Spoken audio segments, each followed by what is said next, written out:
Hello everybody, this is Tim here again, here in another video, this time for the movie Phenomena, Phenomena, by Dario Argento. Sorry, it took me a minute to pronounce his name and the movie's name. But yeah, if you don't know who Dario Argento is, he directed like the movie Demons, not Night of the Demons, but the movie Demons, which is pretty much like a B kind of cult film about like all these like demons like possessing people and breaking out in this like movie theater or whatever from a mask, I believe. It's been a long time since I've seen that one, but it's like a cult film. Now, like people who are only like who know about like mainstream horror and stuff like that may not know about this guy's work, but he's like an Italian filmmaker. He does a lot of like, well, he's done a lot of like giallo films. If you don't know what those are, they're kind of like murder mystery movies, but with like the kind of gore you'd get in a slasher movie mixed in. This film that he did here, Phenomena, it actually stars a really young Jennifer Connelly, who I think may have been only 14 at the time. She does look a little bit older when you watch her in the movie, and you can see that when she gets older, she's going to be like very attractive. It was really weird for me like watching this movie with her in it, because this is pretty much like her first actual lead role, and she's the lead here. This was even before The Labyrinth.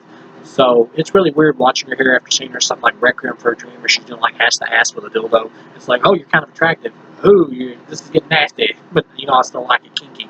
But then you like jump to seeing him as a kid. It's like really weird. But she does like an okay job here. This is like her first major role. She's not great here, but she's not really bad either. This movie takes itself like super seriously as like a giallo film. But at the same time, it is still like a B movie. You got Donald Pleasence in here as well. This is more of like a mainstream type flick for Dario Argento. His daughter is like Asia Argento, who is in Land of the Dead. It's he's like the main like female lead in that flick, if you've seen it. Or if you don't know, you can just look it up there. But she was also in Triple X, the first one with Vin Diesel. But yeah, this is more of like a mainstream movie for him. He still directs it kind of like the artistic, like suspense, murder mystery style, and has like over-the-top gore at the same time. Maybe one or two deaths aren't as violent as they could have been. But it's also got Donald Pleasence in here as like an insect guy or whatever. And it's got Jennifer Connelly's character who can like psychically communicate with bugs and all kinds of insects, which is kind of neat. At the same time, where it's a slasher movie but with this in it, so it makes the film feel really weird, because it could almost be like two separate movies, really, if you wanted to. But at the same time, though, if the psychic thing like was completely taken out, this would feel like more of just like a borderline like average slasher. Or if you just focus on like the psychic thing, it would just feel like kind of like a B movie version of Firestarter, except for the girl who can communicate with bugs and control bugs. But yeah, she's like in this place with Donald Pleasence or whatever, and he's like, he works with insects and all that.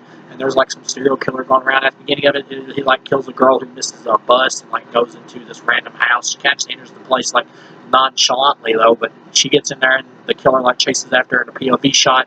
I think the killer takes her out with. Never mind. The killer kills her with a knife, but before that he like stabs her in the hand with a pair of scissors that she manages to like pull out and get away for a little bit. But yeah, it's pretty much Jennifer Connelly's at this place, and this film is done in like the Italian giallo style of those types of films. And you can look them up if you want to know exactly what they are. They're kind of like I said before, murder mystery movies with lots of gore, like slasher style gore, kind of like a mixture between the two. This is done like a really Italian type style, because Dario Argento does Italian horror films, so. And it's really Italian type style here, and on top of like the weirdness of the movie, I don't think this movie would really connect with mainstream horror fans. You like cult movies or like really weird B flicks like I do, this is for you.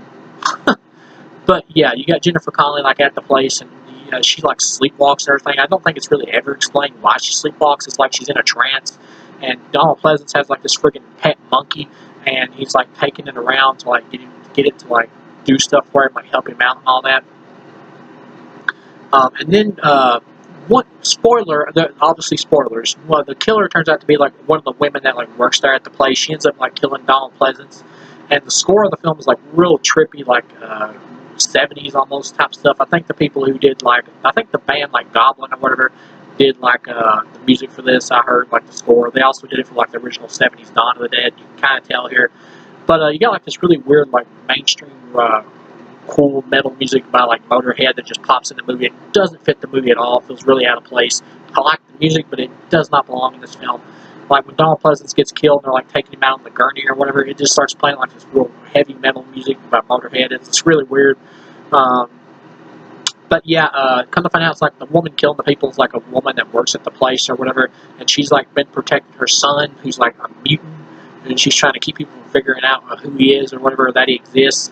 And at the end of the movie, like Jennifer Connelly is like trapped in there, and she's like falls in this body pit of all these like decomposed bodies and stuff. It's like really sick. It's like, yeah. She gets out and she ends up getting out of the place, and then all at once this dude's there to like pick her up. He like spots her and he's gonna give her a ride, and he gets his head cut off. And the woman who's the killer like pops out after Jennifer Connelly has killed the woman's son, who's like the mutant or whatever. He like attacks her on the boat when she's trying to get away, and she causes all the insects to like swarm him or whatever, and then the boat blows up with him in it, and you get kind of another scare with him like in the water, like trying to grab her or whatever before she gets away. A lot of the scenes in here are shot like really well. You can tell Dario Argento has like a really cool like visual style for his flicks. But then get back to what I was talking about. Like the woman is getting ready to kill her or whatever, and she's like, "Go ahead, call your insect army to take me out or whatever." It's so weird, such a weird idea for a plot for a movie. But then like the monkey who was like friends with Donald Pleasence, who had been helping him out in the movie, like jumps out at the end and like freaking tackles the chick and starts like slicing her face to pieces with a straight razor until it kills her. It's like, whoa. It comes out of freaking nowhere. It's like the monkey's out for revenge. And it's like such like a B movie thing to do, and it comes off kind of weird for this movie because it has such a serious like tone to it. But at the same time, it's still a B movie, whether by choice or not. Like there's different types of B movies. There's B movies that know they're B movies, like Leprechaun, that just want you to laugh at them. And then there's B movies that are like well-crafted B movies that want you to laugh with them, like Return of the Living Dead. And then there's B movies that take themselves really seriously but wind up being B movies anyway. That's what this is. This is a B movie anyway. I'm tempted to give this movie, like the movie ends with Jennifer Connelly like hugging the monkey or whatever, the chimp, and it's like the end of it, who just came out of nowhere and saved her life in a really hilarious action sequence. I'm tempted to give this movie 4 out of 4 stars just for being weird as shit as a B movie and entertaining because of that. But really though, it's really more like a 3.5 star thing. But at the same time, because of the ending with her like embracing the monkey or whatever before it goes off, it is kind of charming to see that she's become like friends with the monkey or whatever. So all in all, just for like the pure weirdness of this movie, I got to give it a 4 out of 4. But I'll go ahead and say this movie's not going to be for everyone, even like horror fans. If you're like a mainstream horror fan, or you're like just like a Freddy and Jason slasher movie type fan, you're probably not going to dig this one. But if you enjoy like Dario Argento movies or just like really weird shit and just crazy B movies, I think that you will like this one.